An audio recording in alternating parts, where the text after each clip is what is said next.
Hello hi guys, welcome to my YouTube channel. ఈరోజు మనం ఆకాశగంగ అంటే ఏంటని తెలుసుకోబోతున్నాం. ఆకాశగంగకి ఎలా వెళ్ళాలని తెలుసుకోబోతున్నాం.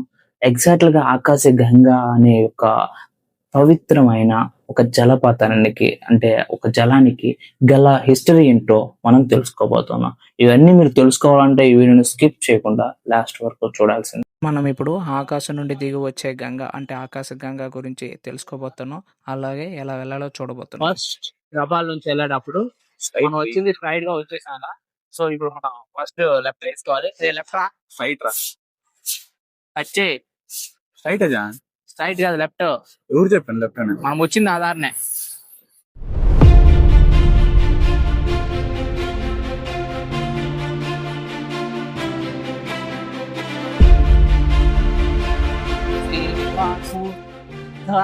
శ్రీ వెంకటేశ గోవిందా.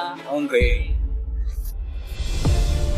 కన్స్ట్రక్షన్ ఇంకా పూర్తి అయినట్టు రావడానికి పోవడానికి చాలా అనుకూలంగా ఉంది. So nice.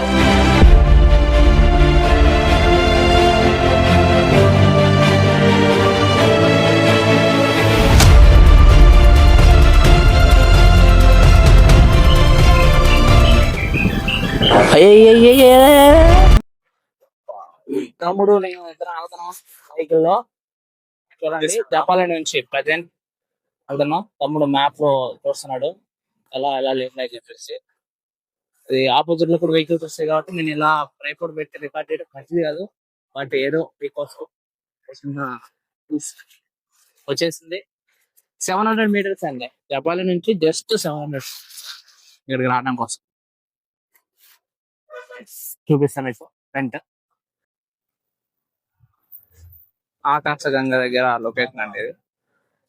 చూడండి, పోదాం. బస్ స్టాండ్ ఇక్కడ. బస్ లో అక్కడ ఆగితే మీరు ఇలా దిగేసి బస్ కి వస్తే రావచ్చు. లేదా వెహికల్స్ వస్తే అలా సైడ్ పార్క్ చేసుకొని ఇక్కడ మీకు ఏదైనా తాగాలనిపిస్తే తాగేసి హ్యాపీగా ఆకాశగంగ రావచ్చు. సో శ్యామ్,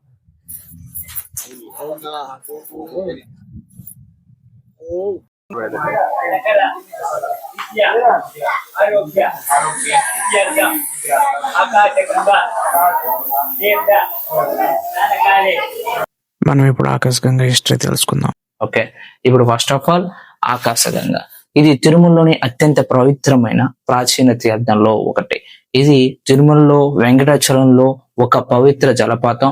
ఈ నీరు శ్రీ వెంకటేశ్వర స్వామి వారి అభిషేకానికి ప్రత్యేకంగా ఉపయోగిస్తారు.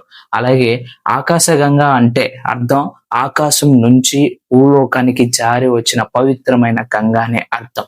హిందూ పురాణాల ప్రకారం ఈ తీర్థం జలము అంటే ఈ తీర్థ యొక్క జలం గంగాదేవి స్వయంగా భూలోకానికి ఆవరించినదిగా చెబుతూ ఉంటారు.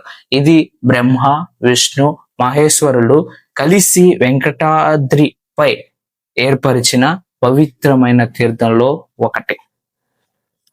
అండ్ ఈ తీర్థ జలంలో స్వామివారి అభిషేకాన్ని జరిపే సంప్రదాయం ఇప్పటికీ కొనసాగుతూనే ఉంది. అది మనకి తెలుసు, తెలియని వాళ్ళు తెలుసుకోండి.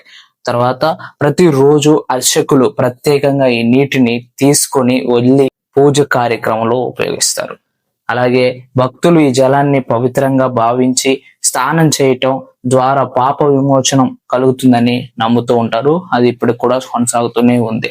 అండ్ పురాణాలలో కన్నా అంటే రీసెంట్లీ ఇంతకు ముందు మనం చూసుకుంటే ఈ జలపాతం అనేది కిందకి జారి పడుతూ ఉంటుంటుంది.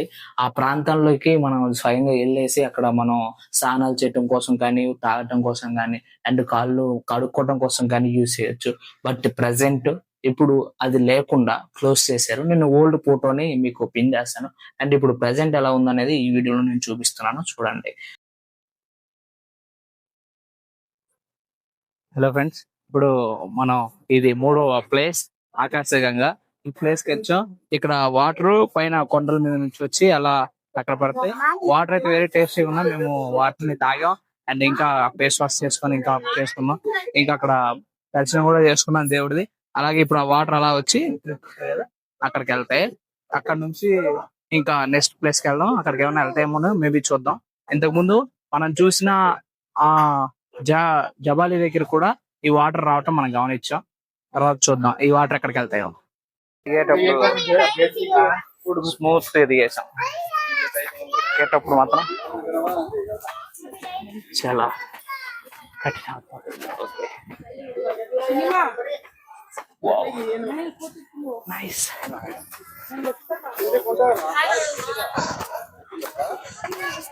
వచ్చేసాం అదే పైకి, బయటకు వచ్చేసినట్టే. So next week వెళ్ళబోతాం.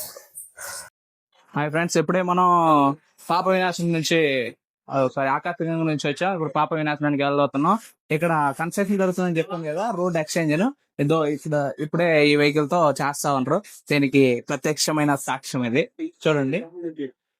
సో ఇప్పుడు పాప వినాశనానికి వెళ్ళబోతున్నాం చూడండి.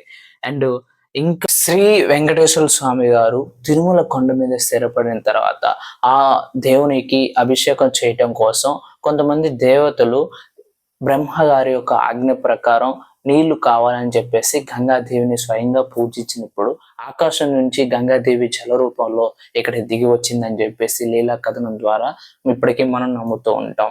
సో అందువలనే ఈ గంగకు ఆకాశ గంగ అనే పేరు వచ్చింది. సో ఇప్పుడు వరకు నేను చెప్పిందంతా ఒక హిస్టరీ.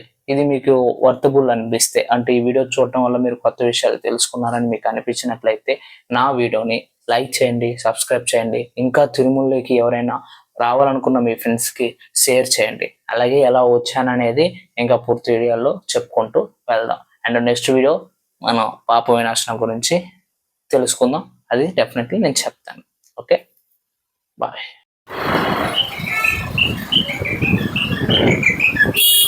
పాప వినాశనం అదేరా ఆకుండా వస్తా ఉంటా. సబ్స్క్రైబ్.